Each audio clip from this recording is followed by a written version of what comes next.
Hello students. आज हम यहाँ डिस्कस करेंगे गुडसेट फिजिक्स पेपर 2020 2020। ठीक है, ये गुडसेट का पेपर है। 2020 का फिजिक्स का पेपर हम यहाँ डिस्कस करने वाले हैं। सबसे पहली चीज, आपको फॉर्मूलाज याद होना चाहिए। टेक्स्ट बुक के ही क्वेश्चंस होते हैं, थोड़ा बहुत चेंज होता है, ज्यादा फर्क नहीं होगा। सबसे पहले हम देखते हैं first question.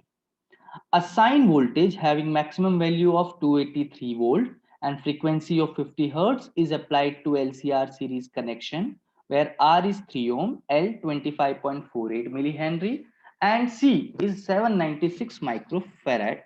The impedance is dash at resonance condition. हमें पता है इम्पीडेंस का फॉर्मूला क्या होता है। इम्पीडेंस होता है under root of R square plus XL minus XC whole square. ठीक है, तो रेजोनेंस कंडीशन क्या होती है? रेजोनेंस कंडीशन में एक्सएल और एक्सी दोनों सेम होते हैं। तो अगर ये सेम है तो ये पार्ट जीरो हो जाएगा। तो यहां क्या बचेगा? यहां बचेगा only R, under root of R square, this is R. और आर की वैल्यू कितनी है? 3 ohm. So magnitude is 3 ohm. Magnitude impedance कितनी होगी? 3 ohm. Second question, what is correct for real transformer? Real transformer में P I is greater than P naught. ठीक है, real transformer के अंदर हमेशा आउटपुट में पावर लॉस होता है। आप इनपुट में जितना भी पावर दोगे उसका आउटपुट में कम पावर ही मिलेगा, थोड़ा पावर लॉस हो जाता है। It means P I is greater than P naught. Clear? लेकिन अगर इसी जगह आइडियल ट्रांसफॉर्मर होता, क्या? आइडियल ट्रांसफॉर्मर, तो P I equal to P naught लिखते। क्या लिखते? P I equal to P naught, मतलब दोनों पावर सेम होते हैं। ठीक है, so next question number 3, the source of displacement current is changing magnetic field, changing electric field, static electric field and static magnetic field. इसका answer होगा B, that is changing electric field. Changing electric field, electric field के change के कारण displacement current आपको मिलेगा। Understood? Next question number 4, the range of wavelength for ultraviolet is from. इसका answer है 400 nanometre to 1 nanometre. ये book के अंदर ही दिया हुआ है, आप डायरेक्ट देख सकते हैं। फिर आता है next question, the earth rotate on its axis takes 24 hour to complete one revolution. How much time it take at sun from earth to have shift of 1 degree? देखो, 360 डिग्री मतलब 1 रेवोल्यूशन जब करता है तो इसे टाइम लगता है 24 our, और जब उसे 1 डिग्री शिफ्ट करना हो तो 24 इंटू 1 डिवाइड बाय 360, तो ये आपको मिलेगा 0.0667 आर। ठीक है, तो यहाँ आर में तो सिर्फ दो ही ऑप्शन है, तो ये इसमें से तो नहीं हो रहा है। अब जरा मिनट या सेकंड में कन्वर्ट कर लेते हैं, तो 0.0667 इंटू 60 मिनट किया तो आंसर आया 4 मिनट। तो ये ऑप्शन नंबर सी हो गया। ठीक है, अब नेक्स्ट क्वेश्चन आता है क्वेश्चन नंबर 6। क्वेश्चन नंबर 6 जिसके अंदर the for glass lens focal length f is 50 centimeter, then power of the lens is। देखो, फोकल लेंथ 50 दिया हुआ है आपको, पर एक चीज ध्यान रखना, फोकल लेंथ 50 सेंटीमीटर है, तो सेंटीमीटर को मीटर में कन्वर्ट करना पड़ेगा। क्लियर है? मीटर में कन्वर्ट करना पड़ेगा। ठीक है, क्योंकि पावर का जो यूनिट होता है बेटा, वो डायोप्टर, जिसको हम शॉर्ट में डी या मीटर इनवर्स लिखते हैं, तो ये तो सेंटीमीटर है, तो इसको पहले मीटर में लिया तो 0.5 मीटर आएगा। कितना? 0.5 मीटर। ठीक है, मैं करेक्ट करके इसको लिख देता हूं, एफ इज 0.5 मीटर। तो पावर क्या फॉर्मूला होता है? 1/f। तो therefore power is equal to 1/0.5। तो आपका आंसर आएगा 2 डायोप्टर या 2 मीटर इनवर्स, बात एक ही है। तो option number A is right. Question number 7, a lens is placed in a liquid to make it disappear, the value of n of liquid should be, कितना होगा, सेम रिफ्रैक्टिव इंडेक्स होना चाहिए, that is n is equal to 1.5 होना चाहिए, तभी तो वो disappear हो पाएगा। ठीक है, ऐसा सेम क्वेश्चन आपने रे ऑप्टिक्स में एक एग्जांपल में देखा होगा कि एक मैजिशियन है ना, वो पानी के अंदर एक ऑब्जेक्ट को डालता है तो गायब हो जाता है, एक एग्जांपल है। ठीक है, आप देखना, आपको टेक्स्ट बुक में दिख जाएगा, सेम क्वेश्चन है, खाली इसको थोड़ा सा चेंज करके यहाँ पर रखा गया है। क्लियर है, तो इसको एक बार टेक्स्ट बुक में देख लेना। So next question is question number 8. What is the type of nature of image formed for an object placed an axis of concave mirror between pole and center? देखो, concave mirror है तो object को हमने, ये होता है आपका पोल और ये है आपका सेंटर, यहाँ पे मिलता है फोकल लेंथ। ठीक है, हमने कंडीशन पढ़ी है कि जब ऑब्जेक्ट को पोल और फोकस के बीच में रखते हैं तो इमेज बिहाइंड द मिरर मिलता है, जो होता है वर्चुअल इरेक्ट एंड डिमिनिश्ड। तो भाई आपने पोल और सेंटर के बीच में रखा है, इन शॉर्ट ये कहीं भी हो सकता है, तो इसका आंसर होगा virtual erect and diminished, sorry, virtual erect and magnified. यहाँ पे ऑब्जेक्ट आपको मैग्नीफाइड होके मिलेगा, that is virtual erect and magnified. ठीक है, फिर है the next question 9 number, the distance between two slits is 3 mm, मतलब स्मॉल डी आपको दिया गया है 3 mm, 3 into 10⁻³ metre, and screen is placed at 2 metre distance, मतलब स्लिट से स्क्रीन तक का डिस्टेंस है 2 मीटर। तो जब ब्लू ग्रीन लाइट की वेवलेंथ होती है वो 500 नैनोमीटर, मतलब 10⁻⁹ मीटर है। तो डिस्टेंस बिटवीन टू फ्रिंजेस आपको बताने हैं। तो distance between two fringes is beta is equal to lambda D by D, ये फॉर्मूला आपने देखा होगा, राइट। तो इसका हम फॉर्मूला ले सकते हैं, इसकी वैल्यू जरा पुट करो, लैम्डा है 500 इंटू 10⁻⁹, डी है 2 और ये है 3 इंटू 10⁻⁻। जब आप इसको कैलकुलेट करोगे तो इसकी वैल्यू मिलेगी आपको 0.33, इसको आप कैलकुलेट करोगे तो इसकी वैल्यू आपको मिलेगी 0.33, बराबर है।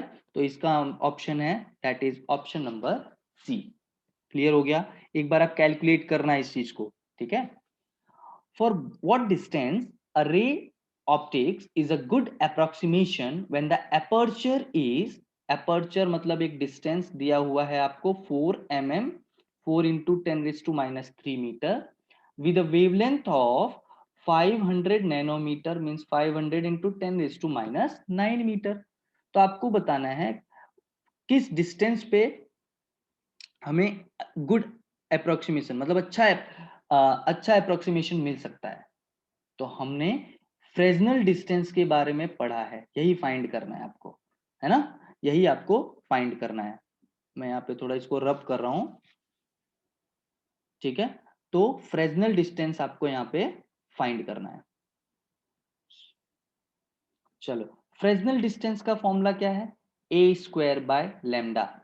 भाई ये आपके वेव ऑप्टिक्स चैप्टर का आई थिंक क्वेश्चन नंबर 10 है, आप देखना एक बार। ठीक है, ओके, तो a दिया हुआ है कितना, 4 इंटू 10⁻³ का स्क्वायर, और लैम्डा है 500 इंटू 10⁻⁹। और जब आप इसको सॉल्व करोगे तो आपको ZF की वैल्यू मिलेगी 32 मीटर। ZF की वैल्यू कितनी है, 32 metre, that is option number B. Next question is question number 11। Question number 11 के अंदर आप देखेंगे resolving power of microscope is, देखो ये तो डायरेक्ट फॉर्मूला है, रिजॉल्विंग पावर होता है that is 2 sin beta upon 1.22 lambda, ये फॉर्मूला होता है। अब इसमें से एक भी ऑप्शन में नहीं है, ये उस समय बच्चों को बोनस मिला था, वहां पर बच्चों को बोनस पॉइंट मिला था, क्योंकि इसमें से एक भी ऑप्शन टैली नहीं हो रहा था। So next question is question number 12. How much is the de Broglie wavelength of for an electron accelerated by an 100-volt potential difference? हमने इसका एक रिलेशन पढ़ा है 12.27 divide under root of v angstrom. ठीक है, आप लोग ऐसा भी बोल सकते हो 1.227 upon under root of v nanometre. तो नैनोमीटर में 1.227 और एंगस्ट्रॉम में 12.27, आप इसमें से कुछ भी बता सकते हैं। ठीक है, एंगस्ट्रॉम 10⁻⁻10 होता है और नैनोमीटर 10⁻⁹ होता है। ठीक है, तो लैम्डा फाइंड करना है, डायरेक्ट फॉर्मूला है, सॉरी हाँ यस, लैम्डा फाइंड करना है, वैल्यू पुट कर दो 12.27 डिवाइड अंडर रूट ऑफ 100 और ये 10⁻⁻10, तो ये लैम्डा कितना मिलेगा 12.27, ये डिवाइड 10 बचेगा, ऊपर जाएगा तो 10⁻11 हो जाएगा। ठीक है, तो चेक करो ऐसा कोई ऑप्शन, तो ऑप्शन नैनोमीटर में देखो यहाँ है, तो कुछ इसको देख लेते हैं कितना होगा। तो ये अगर 2 पॉइंट हम आगे आते हैं 0.122, तो ये राइट से लेफ्ट की तरफ गए हम लोग, तो पावर इंक्रीज होगी कितनी 2 पॉइंट, क्योंकि हम लोग 2 पॉइंट राइट से लेफ्ट गए हैं, तो 2 पॉइंट इंक्रीज कर दो -9 हो जाएगा, और -9 का मतलब क्या होता है नैनोमीटर। क्लियर है, -9 का ये हो गया। कई लोग सोच रहे होंगे इंक्रीज होता है सर 11 का 13 क्यों नहीं हुआ, भाई -11 है, माइनस में पावर ऑलवेज, अगर इसमें पावर ऐड करोगे तो वो जैसे -11 है उसमें +2 ऐड किया तो -9 होगा ना। ठीक है ना, इस तरह से होता है। ठीक है, काफी कैलकुलेशन स्लो की वीक होती है, उस पर ध्यान देना। ठीक है ना, तो इसका ऑप्शन है आपका 0.123। क्लियर है, क्योंकि देखो सब सिमिलर दिख रहे हैं, तो एक पावर की भी गलती हो गई तो गए। अंडरस्टूड, चलो नेक्स्ट क्वेश्चन देखते हैं, क्वेश्चन नंबर 13। क्वेश्चन नंबर 13 देखो, the threshold frequency of cesium is 5.16 into 10 raised to 14, मतलब f नॉट दिया हुआ है 5.16 into 10 raised to 14 हर्ट्ज। आपको बताना है वर्क फंक्शन, वर्क फंक्शन का फॉर्मूला है H F naught, direct formula है ये।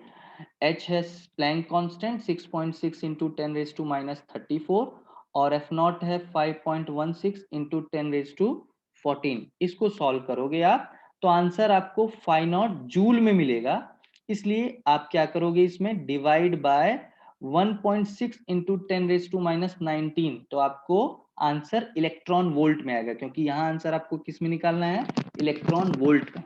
फिर समझो मैंने क्या बोला, एच और एफ की वैल्यू रखोगे तो मल्टीप्लाई करके आंसर निकालोगे तो आंसर जूल में आएगा, लेकिन यहाँ इलेक्ट्रॉन वोल्ट में निकालना है, इसलिए डिवाइड बाय 1.6 इंटू 10⁻⁹ करना पड़ेगा। तो यहाँ पर आपका ऑप्शन मिलेगा 2.14, 2.14 इलेक्ट्रॉन वोल्ट, ये आपका फाइनल आंसर होगा। So next question is question number 14. The nucleus of gold is about dash times heavier than an alpha particle. तो इसका आंसर है बेटा 50। कैसे, देखो गोल्ड पता है आपको क्या होता है ना, गोल्ड होता है AU, जिसका 197 और 79, और अल्फा पार्टिकल होता है हीलियम 4He2। तो देखो दोनों के मास में कितना डिफरेंस है, 197/4 कर दो तो ये लगभग 49 पॉइंट समथिंग मिलता है, तो वो अप्रोक्सीमेटली आंसर किस में है बी में है। Clear, question number 15, the ground state energy of hydrogen atom is, मतलब ये टोटल एनर्जी आपको दी हुई है हाइड्रोजन एटम की ग्राउंड स्टेट में कितनी है, -13.6 इलेक्ट्रॉन वोल्ट। आपको काइनेटिक एनर्जी फाइंड करना है, हमने फॉर्मूला पढ़ा हुआ है total energy minus of kinetic energy, है ना, तो टोटल एनर्जी कितना हो जाएगा, माइनस कर दो इसका, तो 13.6 इलेक्ट्रॉन वोल्ट, तो आपका आंसर है ऑप्शन नंबर सी। क्लियर है, next question is question number 16, the minimum wavelength for Barmer series is.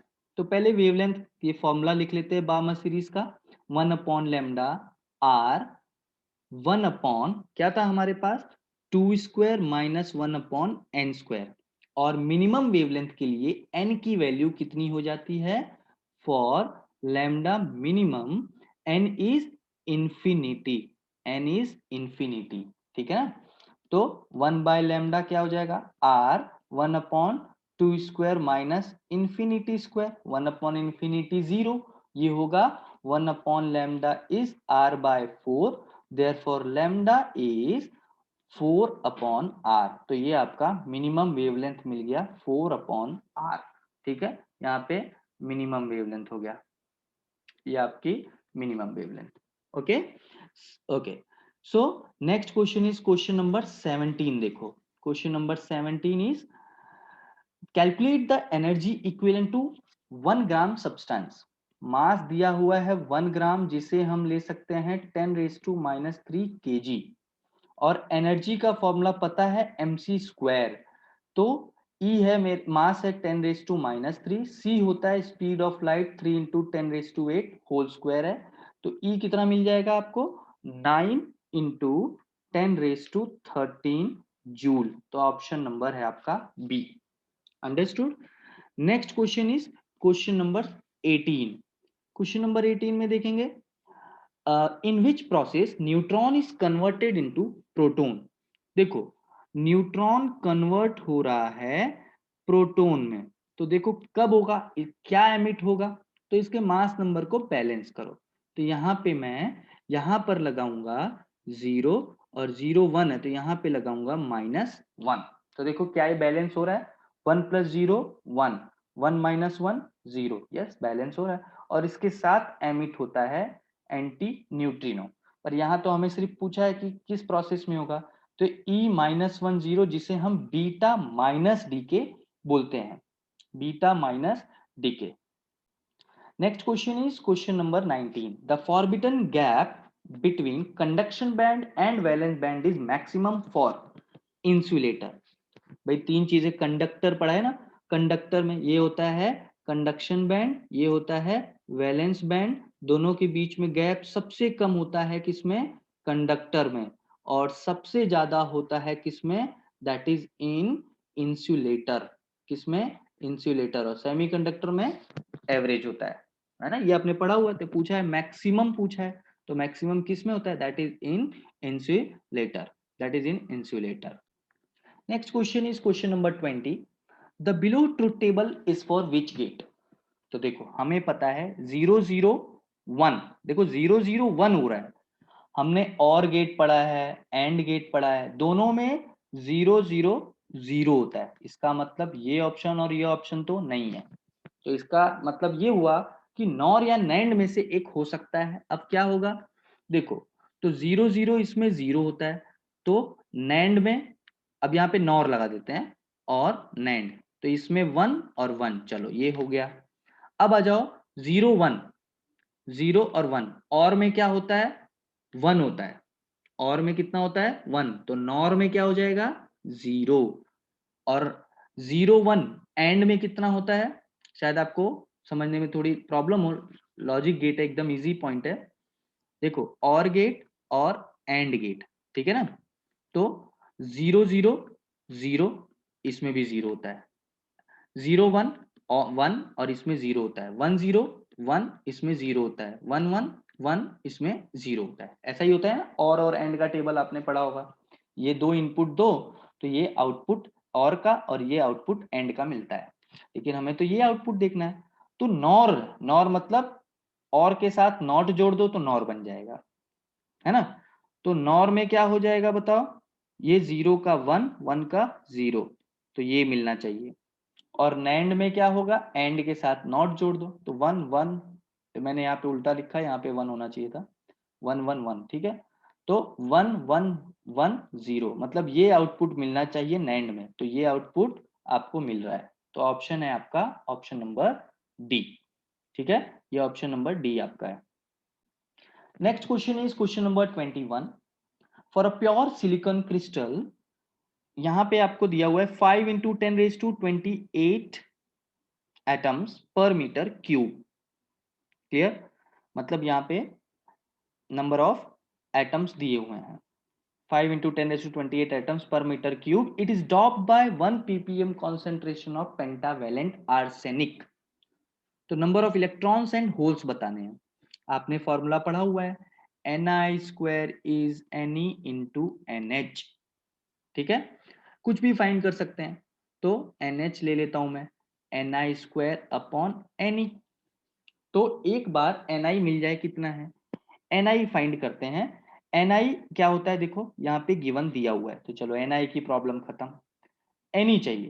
तो एक बात बताओ, हमें पता है कि जब हम लोग प्योर और इम्प्योर का रेशियो लेते हैं, हमने टेक्स्ट बुक में पढ़ा है, वो कितना होता है 1 into 10⁻⁶ का। तो इसका मतलब जब हमने डोप किया, डोप मतलब इम्प्योरिटी ऐड की, ये इम्प्योरिटी होती है, ऐड किया हमने, तो 10⁻⁶ में 10⁻⁶ सिलिकॉन में 5 into 10⁻28 एटम है। तो वन सिलिकॉन में कितने आर्सेनिक, 5 into 10⁻28 डिवाइड 10⁻⁶, जो मिलेगा 5 into 10⁻22 एटम्स, बराबर है। तो यहां पे पुट कर दो, तो ये NH हो जाएगा 1.5 into 10⁻16, ये गिवन है Ni आपको, और हमें Ne मिल गया 5 into 10⁻22, और जब हम इसको सॉल्व करेंगे तो इसकी वैल्यू मिलेगी 4.5 into 10⁻9 पर मीटर क्यूब। तो ये आपको इसका आंसर है, option number C, option number C. Next question is question number 22। See, in diode increasing the forward voltage the thickness of depletion layer। देखो जब हम फॉरवर्ड वोल्टेज को इंक्रीज करते हैं तो डिप्लेशन लेयर ऑलवेज डिक्रीज होगा। ठीक है, डिप्लेशन लेयर ऑलवेज डिक्रीज होगा, बराबर है, इस चीज को ध्यान रखना। चलो, ये तो डायरेक्ट क्वेश्चन था। ठीक है, option A. Next question is, if charge q is placed on one of the vertex of the cube। देखो पहले क्यूब बना लेते हैं, ये है आपका क्यूब। ठीक है, 1 2 3 4 5 6 7 8, 8 वर्टेक्स है, चार्ज क्यू रखा, तो ये डिवाइड हो जाएगा क्यू बाय 8। इतने क्लियर हुआ? ठीक है। Flux passing through any one surface, कोई भी एक सरफेस से ले लो, मान लो हम ये वाला क्यूब ले लेते हैं, ये वाला वर्टेक्स ले लेते हैं, तो एक सरफेस इसका ये हो गया, ये वाला पार्ट, एक सरफेस इसका ये वाला पार्ट हो गया, और एक इसके पीछे वाला पार्ट हो गया। तो कितने पार्ट हो गए, 3। तो ये दूसरे 3 पार्ट में डिवाइड करेगा 1/3। तो क्यू डैश कितना होगा, क्यू अपॉन 24। ये हमें चार्ज मिल गया, हमें फाइंड करना है फ्लक्स। तो फ्लक्स का फॉर्मूला होता है चार्ज अपॉन एप्सिलॉन नॉट।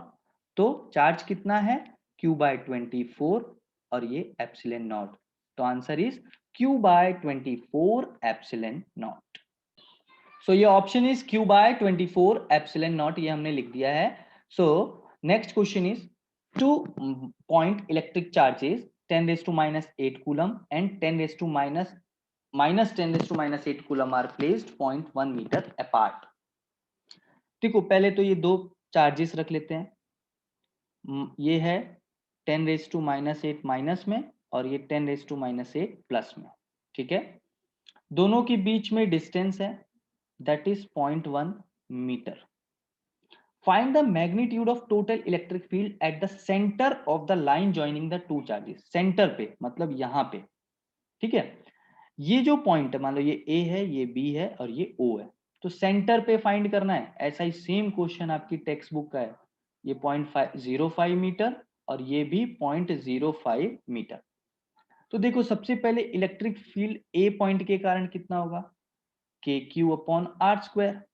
ठीक है, तो के है 9 इंटू 10⁻⁹, क्यू है 10⁻⁻8। चार्ज माइनस मत लेना क्योंकि हम मैग्नीट्यूड लेते हैं, और डिस्टेंस है 0.05 का स्क्वायर। तो आपको यहाँ पे इलेक्ट्रिक फील्ड मिलता है, इसको सॉल्व करोगे तो 3.6 इंटू 10⁻⁴ न्यूटन पर कूलम।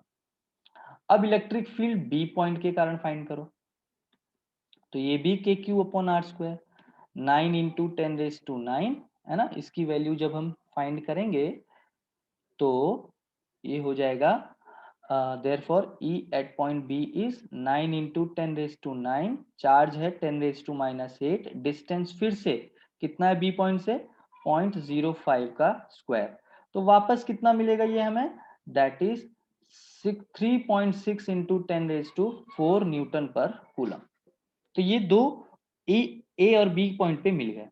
अब डायरेक्शन देख लेते हैं। देखो ये है बी पॉइंट, प्लस चार्ज है, तो एक बात बताओ, प्लस से इलेक्ट्रिक फील्ड की डायरेक्शन बाहर की साइड, मतलब ये ई बी है। ये है माइनस ए पॉइंट, माइनस ए पॉइंट, ए से हमेशा, माइनस से हमेशा कैसा होता है इलेक्ट्रिक फील्ड, अंदर की साइड, है ना, पॉइंट से अंदर की साइड, प्लस से हमेशा पॉइंट बाहर की साइड, है ना। ये है ए पॉइंट का, तो दोनों की डायरेक्शन सेम, तो नेट इलेक्ट्रिक फील्ड क्या होगा, ई ए प्लस ई बी, तो दोनों इलेक्ट्रिक फील्ड सेम है, 3.6 10⁻⁴, 3.6 10⁻⁴, तो आंसर आएगा 7.2 10⁻⁴, ऑप्शन नंबर है सी। ये क्वेश्चन आपकी टेक्स्ट बुक का एग्जांपल है। Next question is question number 25। See the surface charge density of uniformly charged infinite plane is sigma, a simple pendulum is suspended vertically downward near it, ठीक है। a charge q naught is placed on metallic bob, if the angle made by the string is theta with vertical direction, then देखो कुछ ऐसा है, एक हम लोग infinite plane लेते हैं जिसमें हमने यहाँ पे हमने चार्ज डिस्ट्रीब्यूट किया हुआ है, यहाँ से एक पेंडुलम हैंग करते हैं जिसपे चार्ज क्यू नॉट है और ये कितना एंगल बना रहा है, थीटा। तो आपको ये रिलेशन वेरीफाई देखना है कौन सा सेट हो रहा है। तो अगर मैं देखूं तो यहाँ टेंशन T लग रहा है, यहाँ पे mg लग रहा है, यहाँ क्या लगेगा, ये है थीटा, तो ये हो जाएगा mg cos थीटा, ये हो जाएगा mg sin थीटा, और ये हो जाएगा यहाँ पे फोर्स लग रहा है Q नॉट E, है ना, चार्ज Q नॉट है ना, तो Q नॉट E फोर्स लगेगा। कौन किसको बैलेंस कर रहा है यहाँ पे, कौन किसको बैलेंस कर रहा है यहाँ पे, mg sin थीटा बैलेंस कर रहा है Q नॉट E फोर्स को, और mg cos थीटा बैलेंस कर रहा है T को, ठीक है।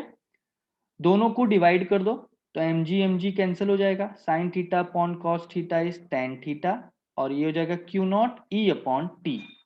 E की वैल्यू क्या होती है, सिग्मा अपॉन, हमने पढ़ा है Q not upon T, E की value sigma upon 2 epsilon naught, तो यहां से सिग्मा क्या होगा, sigma is 2 epsilon not T tan theta upon Q not, तो sigma is directly proportional to tan theta and inversely proportional to Q naught, इसका मतलब sigma है tan theta by Q naught. ये ऑप्शन वेरीफाई हो रहा है, option number B.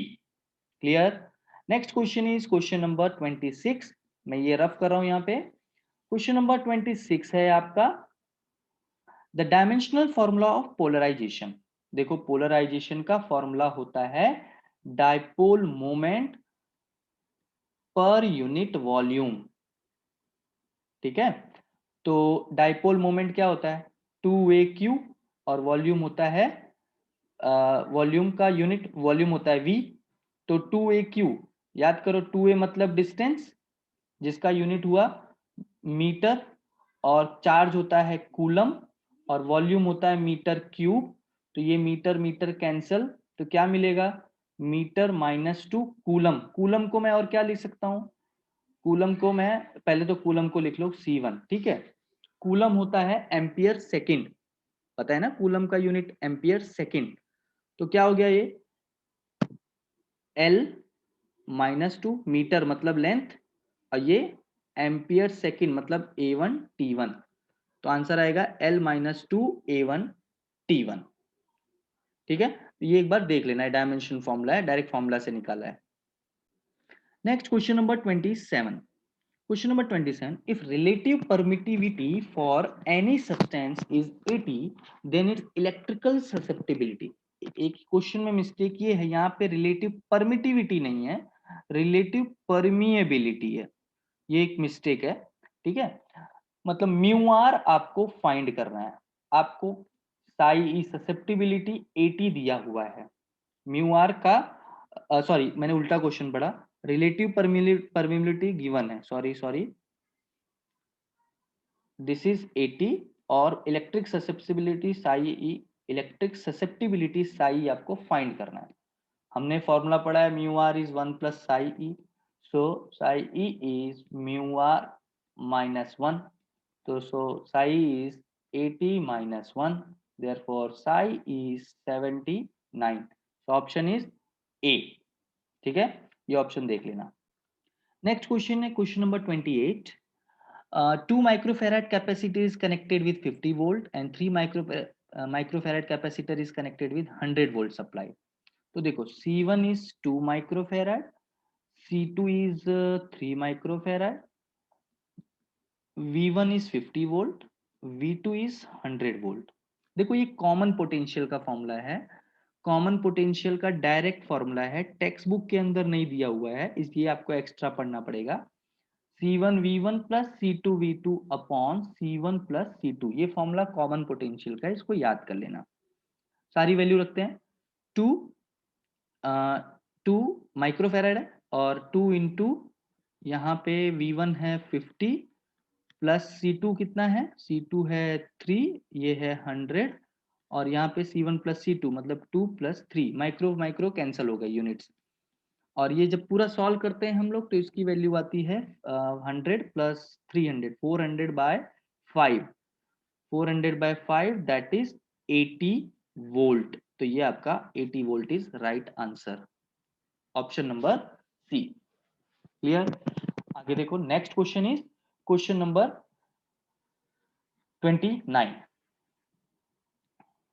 The EMF of a car battery is 12 volt, EMF दिया हुआ है आपके पास 12 वोल्ट, इंटरनल रेजिस्टेंस है 0.4 ओम, मैक्सिमम पावर आपको बताना है, पावर का फॉर्मूला मैक्सिमम पावर है तो ई स्क्वायर बाय आर ले सकते हैं, है ना, ई स्क्वायर बाय आर। लेकिन हमारे पास एक चीज, एक प्रॉब्लम ये है कि यहां पर हम पहले करंट फाइंड करते हैं, मैक्सिमम करंट, मैक्सिमम करंट का formula E upon R plus R, भाई आर यहां पर 0 है, क्यों आर क्यों 0, देखो इंटरनल रेजिस्टेंस तो है, मैक्सिमम पावर के लिए मैक्सिमम पावर का फॉर्मूला क्या यही होता है, मैक्सिमम करंट का स्क्वायर, है ना, आई एम स्क्वायर, ये फॉर्मूला पढ़ा है कि नहीं, in sorry I M into V, V I होता है ना करंट इंटू वोल्टेज, है ना, तो आई एम कितना, मैक्सिमम करंट फाइंड करना पड़ेगा।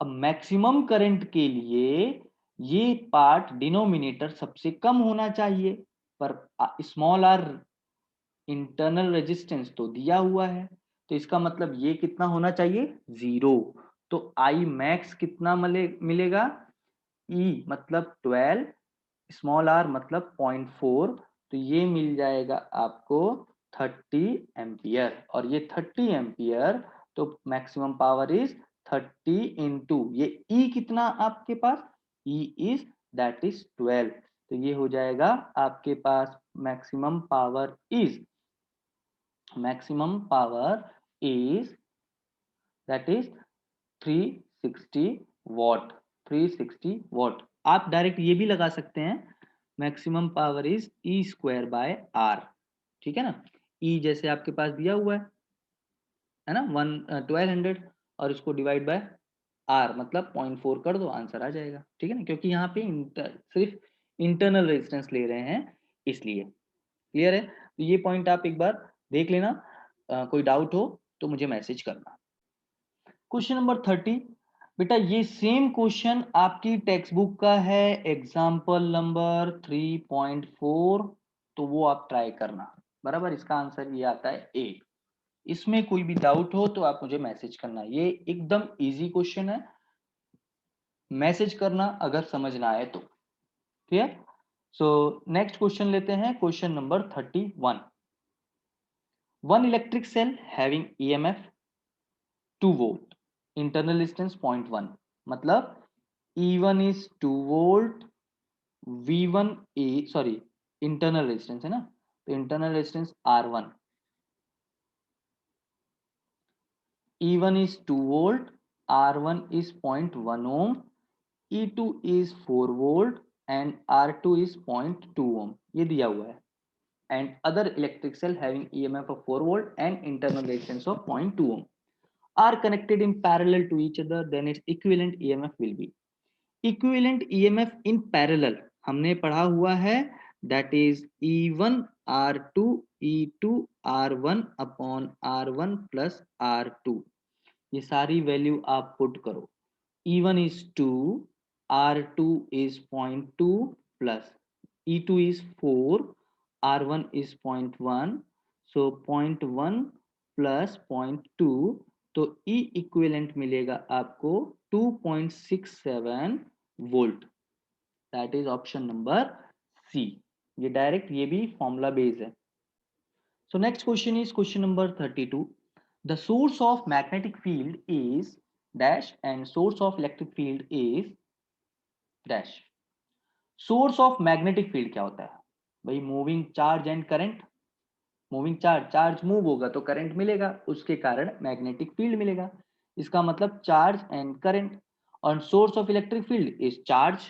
तो ये सारे क्या हैं? स्केलर है ना, तो both are scalar scalar. Source of magnetic field is scalar. Source of electric field is scalar. Clear? Next question number 33. A coil 10 ampere per ampere meter square. बराबर है, मतलब यहाँ पे मैग्नेटिक मोमेंट दिया हुआ है 10 ampere metre square. In a magnetic field, magnetic moment is placed in a vertical plane and is free to rotate about its horizontal axis coincide with its diameter. A uniform magnetic field is 2 Tesla in the horizontal direction exists such that initially the axis of the coil is in the direction of the field. The coil rotates through an angle of 90 degree under the influence of magnetic field in which the moment of inertia is 0.1 kg meter square. Moment of inertia, that is I is equal to 0.1 kg meter square. What will be its angular speed omega? Omega कितना होगा इसका? बेटा ये आपके text book का example number 4.11 जिसका part B का question है, उसमें डायरेक्ट फॉर्मूला दिया हुआ है under root 2mv upon I. और जब हम ये डायरेक्ट फॉर्मूला रखते हैं, 2 इंटू एम दिया है 10, बी दिया है 2, आई दिया है 0.1, तो हमें इसका आंसर मिलता है 20 रेडियन पर second. That is option number A. Next question is question number 34. A 10 ampere current is passing through a very long wire of radius 5 centimeter. एक वायर है जिसका रेडियस 5 सेंटीमीटर दिया हुआ है. वायर जिसे हम सिलेंड्रिकल शेप में मानते हैं और इसका रेडियस दिया हुआ है 5 सेंटीमीटर. ठीक है. The magnetic field at a distance of 2 centimetre, मतलब मैग्नेटिक फील्ड 2 सेंटीमीटर डिस्टेंस पे बताना है. 2 सेंटीमीटर मतलब कितना डिस्टेंस बचा? 3 सेंटीमीटर पॉइंट पे बताना है आपको. भाई 2 सेंटीमीटर यहां से यहां तक अगर हम पॉइंट लें, टोटल रेडियस कितना है भाई? टोटल रेडियस है हमारे पास 5 सेंटीमीटर. कुछ ऐसा ले सकते हैं, थोड़ा बड़ा बनाते हैं. ठीक है, यहाँ पे इस तरह से बनाते हैं, तो ये है 5.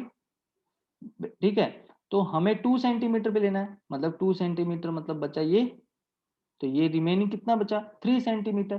तो 2 centimetre distance inside from its curve surface is, तो हमें डिस्टेंस कितना लेना है? 3 सेंटीमीटर. बराबर है. तो मैग्नेटिक फील्ड का formula mu naught I R upon 2 pi R square. Textbook में डायरेक्ट फॉर्मूला दिया हुआ है. वैल्यू पुट करो सारी. देखो म्यू नॉट अपॉन 2 पाई है, इसको मैं म्यू नॉट अपॉन 4 पाई लिख सकता हूं जब मैं यहाँ 2 से मल्टीप्लाई करूं और यहाँ 2 से, तो ये म्यू नॉट अपॉन 4 पाई मिल गया, जिसको हम 10⁻⁻7 लिख सकते हैं. आई की वैल्यू 10 एम्पियर है. ये जो आर दिया हुआ है दैट इज कितने डिस्टेंस पे तुम फाइंड कर रहे हो, है ना. तो ये वैल्यू पुट करो, रेडियस, और यहाँ पर दिया हुआ है आपका क्या है वो डिस्टेंस।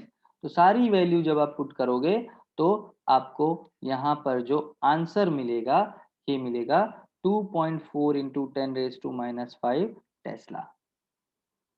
10 नहीं, ये ऑप्शन नहीं है, ऑप्शन इज 10⁻⁻5, क्योंकि यहाँ 10⁻⁻5 पहले से दिया हुआ है, इसलिए स्टूडेंट्स गलती ना करें, क्योंकि ये ऑप्शन सी भी है तो 2.4 ऑप्शन ही होगा, क्योंकि यहाँ मल्टीप्लाई 10⁻⁵ पहले से दिया हुआ है।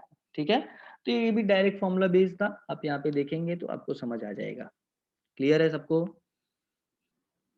Next question is 35 number, in India declination at Delhi is. बेटा ये क्वेश्चन डायरेक्ट क्वेश्चन है टेक्स्ट बुक का, ये है 0.10 degree 41 minute east. Clear? Okay. Next is question number 36, the relative permeability in a core of solenoid is 400, mu r is 400. The windings of a solenoid are insulated from the core and carry a current of 2 ampere. If the number of turns if the number of turns is 1000 per meter, मतलब ये small n दिया हुआ है, 1000 पर metre, तो magnetic intensity बतानी है जो H से लिखते हैं। हमें मैग्नेटिक इंटेंसिटी का फॉर्मूला पता है Ni, तो क्या हो जाएगा, therefore H is N is 1000, I is 2, so H is 2000, तो ampere per metre. Option is, एक मिनट, हमने कुछ गलती की यहाँ पे, 2 इंटू 10⁻³ नहीं, बराबर है 2 इंटू 10⁻³ ऑप्शन है बी पर, ऑप्शन यहाँ पे बी।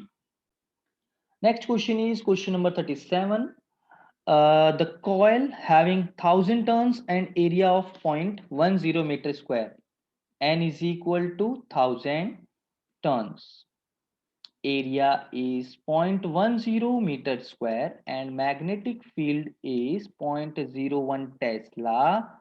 यहाँ पर मैग्नेटिक फील्ड दिया हुआ है दैट इज 0.01 टेस्ला।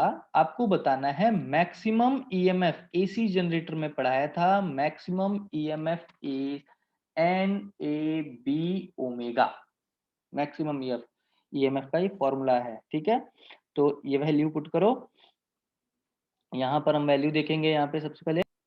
सो क्या वैल्यू होगी यहाँ पे, ईएमएफ एन है मेरे पास 1000, एरिया है मेरे पास 0.10 और बी है मेरे पास 0.01, ओमेगा चाहिए, ओमेगा के लिए चाहिए आपको, ओमेगा आपके पास नहीं है तो 2πf बराबर, तो यहाँ पे हम बता सकते हैं ओमेगा इज 2πf।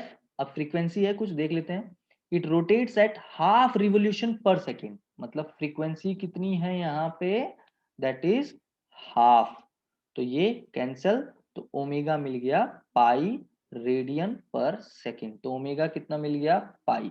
और जब आप को सॉल्व करोगे तो आपको इसका आंसर मिलेगा that is 3.14 volt, that is option number A, ये आप देख सकते हैं।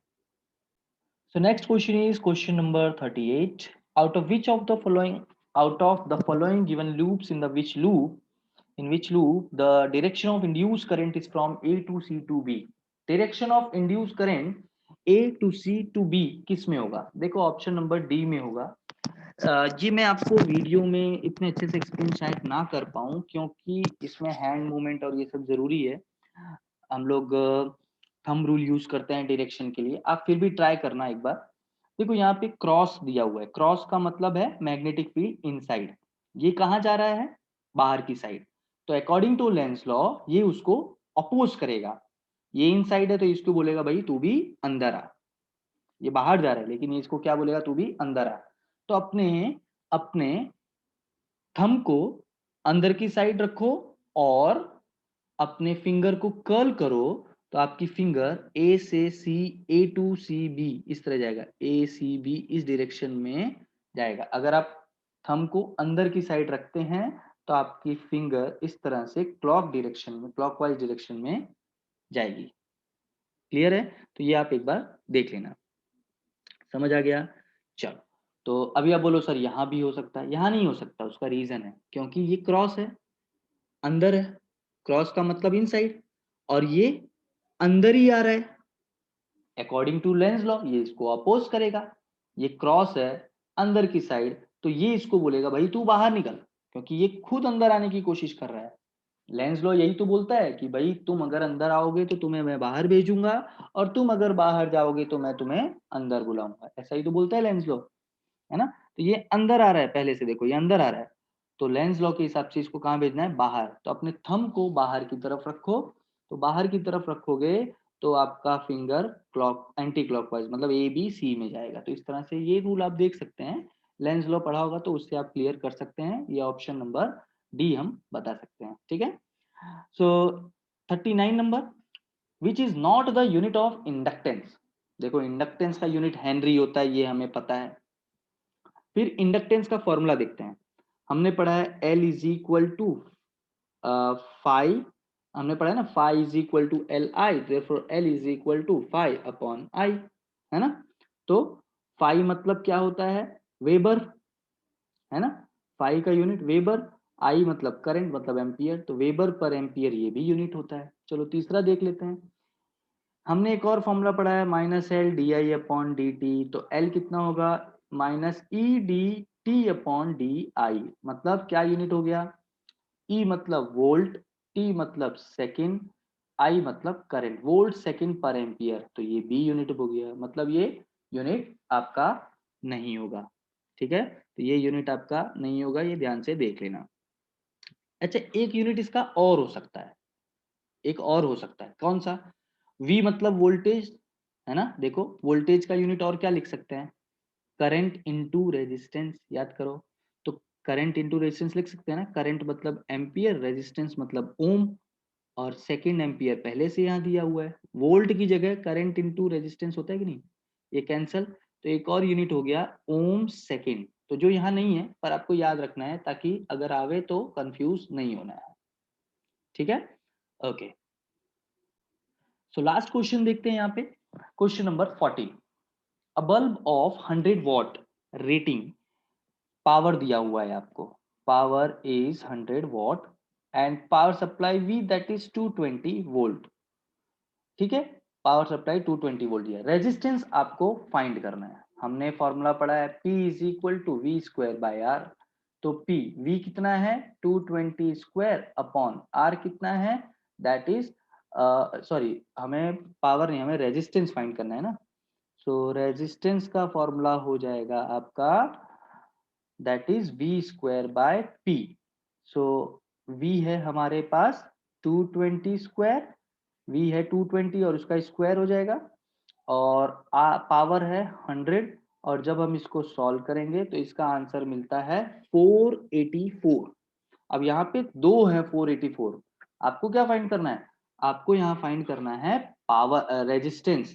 क्या फाइंड करना है, रेजिस्टेंस। तो रेजिस्टेंस का यूनिट क्या होता है, ओम होता है। क्या होता है, ओम। तो आपको यहाँ पे ध्यान रखना है, ये ऑप्शन होगा option number C, option B गलती से भी आप टिक मत कर देना, क्लियर है।